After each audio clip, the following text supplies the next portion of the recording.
Hi everyone, my name is Rimeike and I'm co-founder of Quantum Cybersecurity Skills. The guest today is Tony Ridley. Tony, please introduce yourself. Hi, my name's Tony Ridley. I'm principal at InSync Consulting. I lead the risk and resilience consulting. And InSync is a consulting, research and analytics company providing consulting, advisory and mentoring services. Fantastic. So we're going to talk about exciting elements today.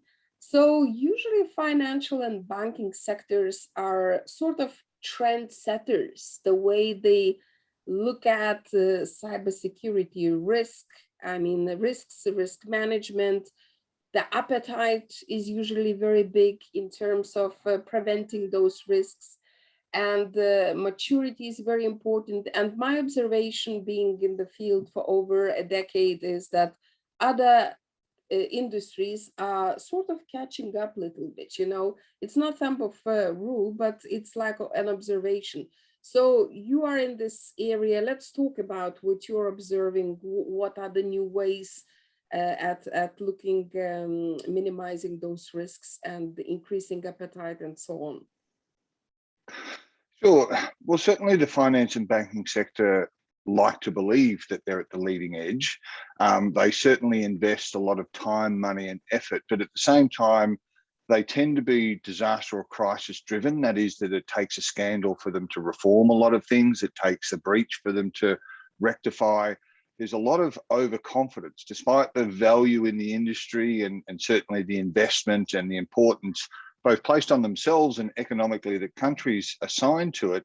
It's not necessarily the lead, they're just the most visible. So as a result, an overconfidence comes with that, and often they bake in a lot of exploitable flaws and certainly the confidence and the way they go about business. So it's not the universal standard, and it's not just the financing and investment. Often you see that in the mining sector, you can see it sometimes in other parts of the resource sector, or those that contribute quite a lot to the economy, or the perception that it's the big end or the money end of town. So when it comes to risk and resilience, it's often not so much about their investment or their methodology, it's about how they arrived at it in the first place. So as I said, that might be crisis driven, it could be regulatory change, it could be an industry collapse, as we saw in the financial crisis collapse in 2008.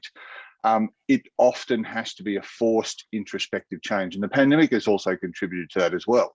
And if we look at sort of the digitization in that space, some of it was forced upon organizations, but equally there were hidden benefits in terms of reducing people and branches and pushing everyone online.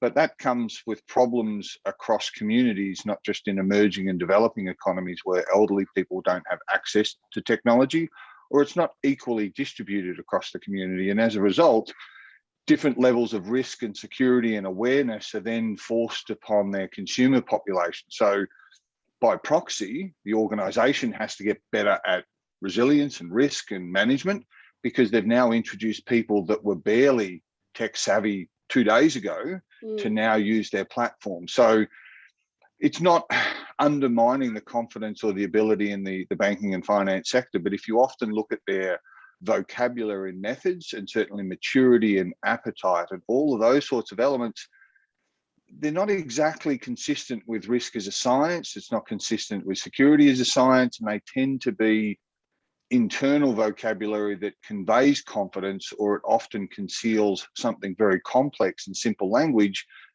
and that in itself is a risk. Interesting.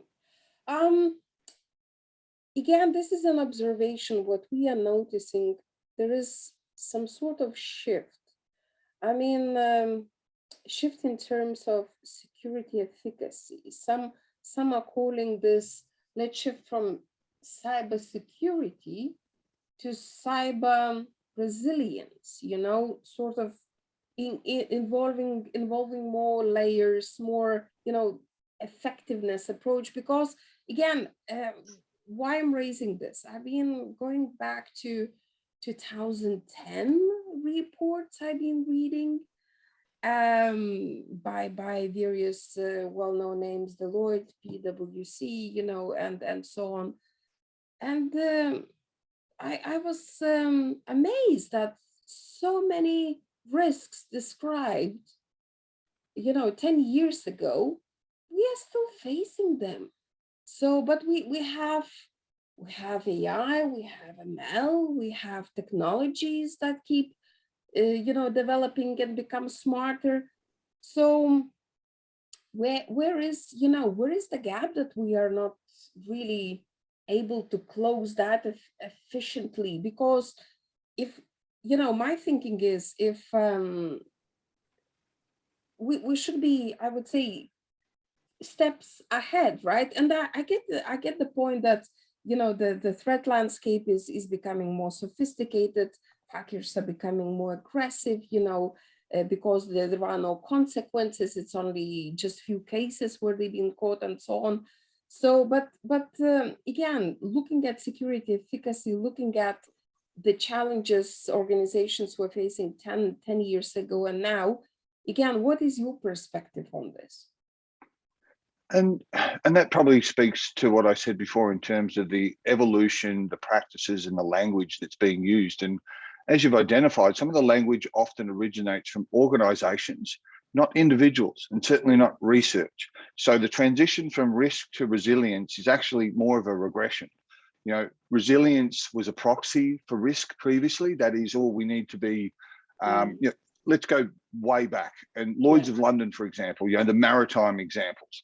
It was an example of taking human action into your own hands instead of that of a deity or a god or a spiritual belief. That is, I'm taking to the seas and I'm pursuing adventures and I'm chasing riches, and I'm going to take active measures to make sure that I'm successful, as opposed to I'll leave it to the gods. And as a result, we became more efficient in planning, and distinctions between success and failure were those degrees of planning. At the time, it really wasn't called risk management. It really wasn't called resilience, but retrospectively, people then assigned, oh, look, they survived, they were resilient, or they managed risk, which then led to sort of resilient outcomes. So they don't replace each other. The languages become very, very confusing. It's not interchangeable. But to your point, when we look at where we are now and the narratives or the focus around, sophisticated criminals, from a criminological perspective, there is a small percentage of criminals and state-sponsored actors that are very capable, can do this at scale, and that's increasing. But by and large, criminals also make rational choices. They're also making calculations, and they're looking for weaknesses. They're looking for exploitability. They're looking for opportunity to do things and not get caught. And if we go back on the timeline, a lot of things that were made in the Internet of Things never had security in any of the design features whatsoever. So we've now got thermostats, we've got refrigerators, we've got children's toys, we've got drones, we've got all sorts of things that someone in high school, someone that hasn't even finished a secondary education, can exploit vulnerabilities, both in the design, in the communications, or redesign them through modifications, or software becomes available that can control all of those sorts of things that we would never have dreamed on when they were made. But now security, as an afterthought, is now responsible for fixing a problem that occurred 10, 20, 30 years ago.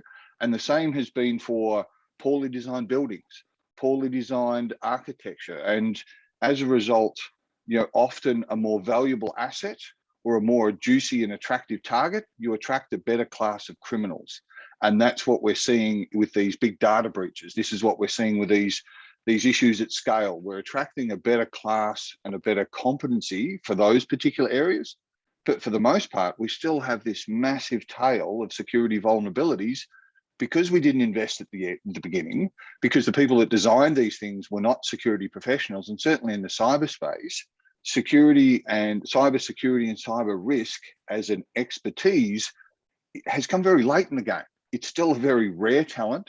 It's not used frequently. So as a result, those experts have to deal with 10,000 problems that were designed without their input, but it now sits on them to be protective and support and be resilient. But the management of risk should have considered all of those elements along the way.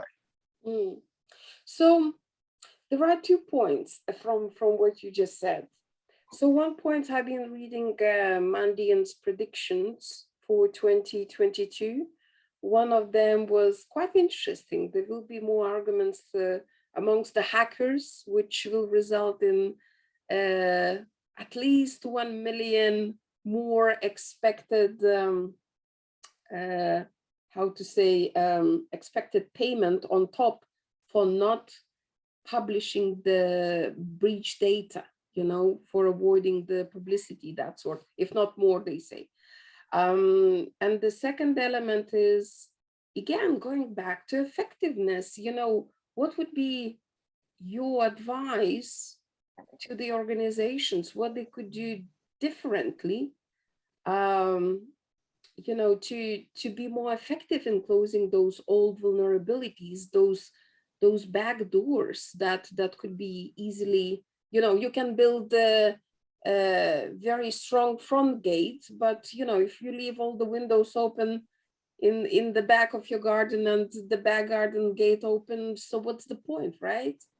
So Well, and certainly British intelligence officials have stated on the record that it's a natural assumption or default assumption now that a state actor is and has been in your utility system for over a decade, because that's exactly right. There was a time where zero-day threats were a public problem to solve. Oh my God, we found this issue, let's patch it. Now there's a black market trading in those zero-day threats. Now there's a whole underground element of, hey, look what I found. And the hacker community in itself is a bit of a question. Ethical hacking from a security perspective is a problem because it introduces bad actors into the system. So whilst it may appear at times to be resilience and risk management, but hackers don't think white hackers, that is ethical or those acting in the name of good, don't think like the bad actors and the bad guys. And from a scientific perspective, there's game theory, there's all these other variables that demonstrate that when you're defending a resource, it's not the same as exploiting and penetrating. So whether it be police don't think like thieves, military don't think like their opponents. So it's not a natural match, and you're never going to anticipate your adversary to 100%. And that's, again, part of the methodological problems of making these broad statements of, oh, I understand terrorists intimately. Well, if you're coming from a different cultural perspective and a different paradigm and a different position as a good guy, you don't fully understand them. So when it comes to hacking, what's also starting to occur is that people start on the good side, and then at some point they're starting to drift to the bad side because they're better remunerated, there's better opportunities, there's significant ransoms being paid.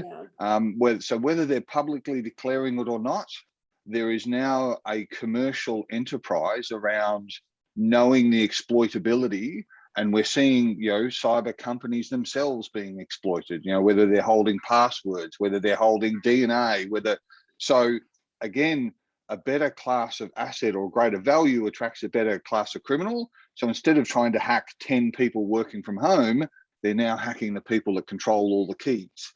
So we're going through this natural evolution of, okay, I've made a rational choice. It's too time intensive to attack 10,000 people on the internet.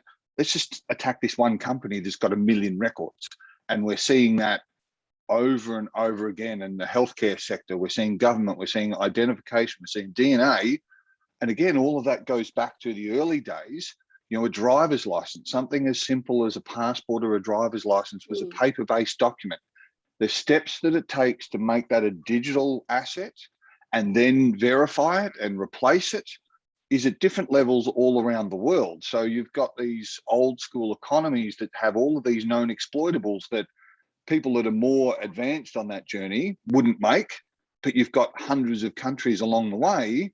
And then how do you do trade between those two disparate countries? So you're always going to have advanced systems and non-existent systems trying to do business with each other. So again, criminals and exploiters and even algorithms and machine learning and AI is looking for those vulnerabilities. And that's a scale of criminality I don't think we've seen in human history. So are you in a way saying it's not worth fighting this war, or we have a chance, there is a light in the tunnel? And, you know, if there is,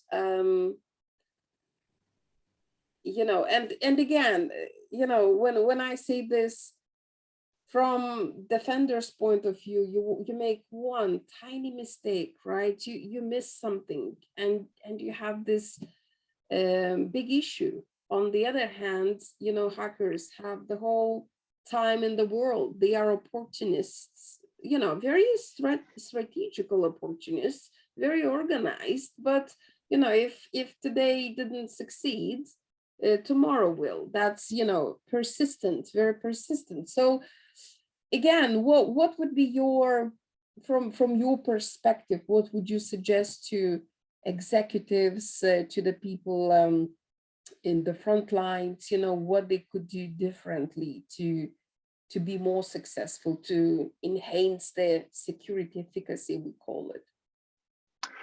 Well, I think there's two parts to that, and you've highlighted the collaboration and camaraderie amongst hackers and bad guys. It's often better than the defenders. The defenders are often very secret, very compartmentalized, and they don't share very well. But the bad guys do. The bad actors, the bad agitators, and those looking, and some of them are just different, like terrorists. There's different layers. There are those that are doing it for the thrill, those to demonstrate their skill, those that are looking for money, you know, those that are doing Bitcoin mining. So they're all different layers. So one threat perspective doesn't suit all of them. So first of all, understanding which level of criminality, which level of threat you have. And this is where, certainly when it comes to risk and security risk, there's a lack of assessment to begin with. It's just this broad assumption of this is what threat looks like. So the first thing organizations need to do is to understand the stratification of their specific threats and risks to their organization and their assets, because so many times, time and time again, you see risk registers, you see risk position, you see risk statements, and you ask for the vulnerability and threat assessment. Oh, well, we don't know. Here's the risk register. And you go, no, that's just an accounting ledger of things that you think is a risk across all different verticals. So first of all, consider the threat and the risk, and they are stratified. And then the other part of it is that we need to think more like the motor vehicle industry. And that is that there was a time where we didn't have seatbelts, we didn't have airbags, we didn't have all of these modern protection functions. Moving forward, we're going to have to redesign our ecosystem and our thinking when it comes to cyber, like we had to reinvent our exposure to motor vehicles. And that is, it has to be security by design. It has to be zero trust architecture. It has to be built with security in mind. And if it's not, it goes in that questionable or vulnerable bucket, because we know just the sheer mass of connections. APIs, for example, you know, the degree of minting of APIs and backdoors, you simply can't keep pace with, oh, well, that didn't work, so we built this workaround. It's like, oh my God, you're engineering all these wormholes for people that are at an alarming rate. We need to go back to that redesign construction and go, okay, what is going to protect us from a motor vehicle accident? Seatbelts, airbags, you know, better crumple zones. Are we doing that when it comes to security and risk and all the spectrums, including cyber and digital and information? Because at the moment, we're not. We're playing catch up. We're doing patches and we're putting gates where they weren't before, and we're building walls where they weren't. But all of that is theatre. It's superficial. It's not addressing the core problem. And you know, this makes me think of DevOps transitioning into DevSecOps. Of course, you talked about different things, but it just in my head, I was representing one very great startup in this space, and it was interesting to observe how many, you know, pretty mature organizations didn't have the, you know, programming languages baseline. What is okay, what is not okay, or it wasn't centralized if the organization was very global, you know. And as you rightly said, although you took different angle, you rightly said, you know, there is no baseline. It's like wild west, right? Everyone is doing to save time, effort, you know, to do the job they need to do, but cutting the edges, which, as you say, create wormholes, right? So are you suggesting that more baselines, more definition would help manage this better. Tell me a little bit about it. Yeah, and it's an interesting construct, and it's a practical problem for everybody, is that minimum viable product often means maximum possible risk, because there were so many shortcuts taken, and that there's all these stories of radios and televisions and DVDs that were made. Competitors would come into the market and they would take the big brands, the Sonys and so on in the world, and just remove components until it stopped working, put that one component back in. Okay, this is our version. So it doesn't have all the bells and whistles, but it kind of looks and feels like it does the same thing. That's what we see with minimum viable product in a lot of areas. So the first question I often ask for organizations, what is your surface area? What exactly connects to your organization? And you've probably found yourself, the response is 9 times out of 10 staggering. Oh, well, we haven't looked at that. It's like, well, hang on, what? So you don't actually know. If it was a physical property, you'd have an inventory, you'd have a property manager, you'd go, this is how many gates we've got, how many windows. Europe used to have a window tax. There was a tax on how many windows you had in your estate because it was a measure of wealth. Singapore still has a toilet and television tax. So they're counting how many toilets and televisions you have because that's a measure of wealth. But we're not having a surface area or network conversation. Say, well, what is the architecture to begin with? And then looking at the sheer scale of it, and then looking at the vulnerability. We're just doing these blanket approaches, and we're having the smallest possible team trying to achieve the maximum possible results. And we don't even know what they're protecting half the time, because there is no dynamic ledger, there is no register, there is no diagnostic. If you walked into a doctor and the doctor, you've said you've got a problem, and if the doctor noticed you're missing an arm, you're missing a leg, it's quite obvious. But because all of that's hidden in an organization, oh, we don't have DevSecOps, oh, we don't have information security, we don't have this. That's the equivalent of walking into a doctor and you're missing an arm and a leg for a security professional. And the first thing a doctor will do, let's run a bunch of scans. Let's look at your organs. Let's look at your, well, that's what we're trying to do, but businesses are resistant to it. So when you tell them they're missing an arm and a leg, they often get quite animated, or they refute your diagnosis. And then when you ask to run scans, no, just tell me the diagnostics. And you go, but I need to look at you, I need to look at the system, but nobody wants to do the time and effort. They just want the whiz-bang tool that solves everyone's problem. And we all know they don't exist. And that's part of the mindset or the culture that's taking place at the moment, is that, and let's be honest, let's look at the age of some of the executives as well. We're dealing so often with people, I go to my own children for IT support on things. What is TikTok? I don't use that, so there's all these sorts of things I have to ask different generations, but boards are often embarrassed. They don't know. So a chief risk officer or a chief security officer may not actually know, and they may be embarrassed of asking a 15 or a 20-year-old, what exactly is a non-fungible token? What does that mean? All these sorts of nuances and the constant learning that's required. Some people, and if we look honestly at the cyber information, cybersecurity space, a lot of people don't even have qualifications. They started off as an engineer, they did a chemistry degree 50 years ago because there was, or 20, 30, 10 years ago. Yeah. They don't actually have the commensurate qualifications. They just happen to sit in those jobs. So if we look at all of those problems and we're brutally honest, we have diagnostic problems, we have quality of information problems, and we have a really perverse, if not error-laden perspective on what we think is the problem, which is then hindering our solutions and our approach because we haven't really understood the problem in the first place. Fantastic. No, I really like your final summary, final points. Just to add to what you just said, again, what we are observing is, like, we are trying to close the gap between and trying to connect the dots, or show to organizations how to connect the dots on between the technical side of cybersecurity and how does it translate into actual business thinking, actual business impact, and so on. It's more easier to say than really connected, you know, sequence by sequence, right? So no, Tony, I really appreciate your time. It was a really cool chat. Thank you so much for taking part. Is there any closing moments? Anything else you would like to add?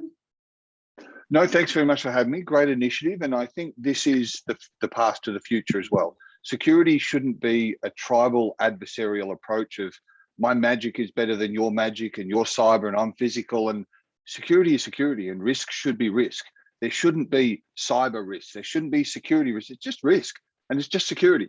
And we should all be swimming in the same ocean because we are, whether we like it or not. There should be more of these sorts of initiatives and we should be questioning how divergence occurred in the first place, not talking about convergence. That is, why are we not all like a medical review board represented by various disciplines, considering the problem, talking about the issues, instead of all of these silos, whether it be industries, whether it be profession or particular disciplines? That is the pathway to the future. So thank you very much for having me. Thank you Greatly so appreciate much. it.